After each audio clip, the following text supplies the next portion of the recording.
Mahalo me ke aloha, mahalo na keiki ia'u, mahalo na amakua kupuna, mahalo na ku'u. The story of that day, it's hard not to get emotional, so if I do, sorry. So since the fire that night, we came here. He told me to just go Mom's house, which is right here. So the first night, couldn't sleep. We were all in the living room. We had 4 people, but we couldn't sleep.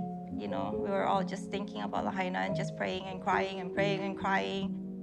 In our home in Lahaina, we've been there over 30 years. It was me and Orlando, and then our son, Bryce, and then his 2 kids, our grandkids, would be there over the weekend, holidays, etc. So that was like their part-time home.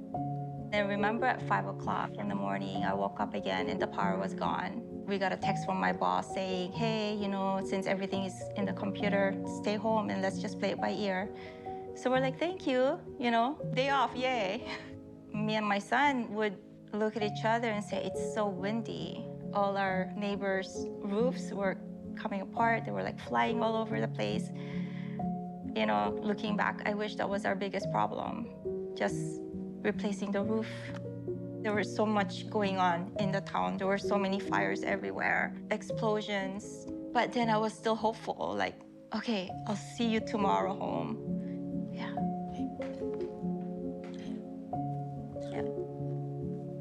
And everything happened so fast. There was that moment, that panic moment when everybody was trying to get out of our street and they couldn't. Like, it was just bumper to bumper. There's a lot of people that got stuck, But we're all okay. We're okay, and we're so blessed and thankful because there's a lot of people who didn't make it out.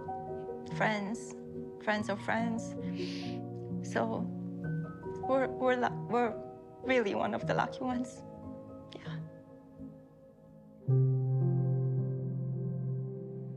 We are at Lihikai Elementary School, so we're doing a debit card distribution for the Maui wildfire cases.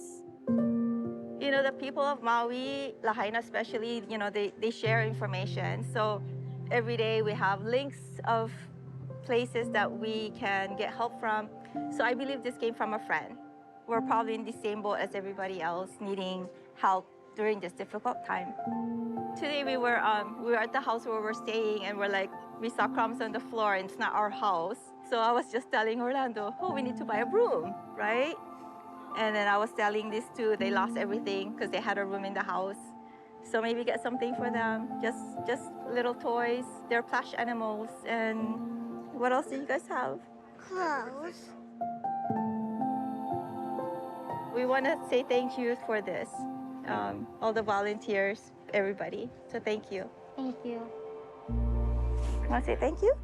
Thank you. Lahaina and part of Kula burned, but we're gonna build back. We're gonna build this back together. The community is absolutely amazing on Maui and in Hawaii. God bless Hawaii. The fire, which was August 8th, today is September 8th. The thought is for the community to come together. There's a lot of us that haven't seen each other for a while. My son organized it, but he had so much help from the community. All he had to do was put the word out. That's where I went to elementary, middle school, high school, all my loves, all my ups and downs in that little town. So as a victim, I wanted to have a day where my whole community can come together and cherish the ones that we lost, honor the things that we still have as well. We need a break. We've been working really, really hard. A lot of people are hurting, and a lot of people are probably depressed, because I personally went into a depression myself. In Hawaii, we do paddle outs when we lose friends or family. We wanted to wait a while to let our community grieve before we did anything like this. And seeing all those people from Lahaina dancing and laughing, the same people that were crying and grieving a couple weeks ago, I felt like my heart was so full, and I did my part.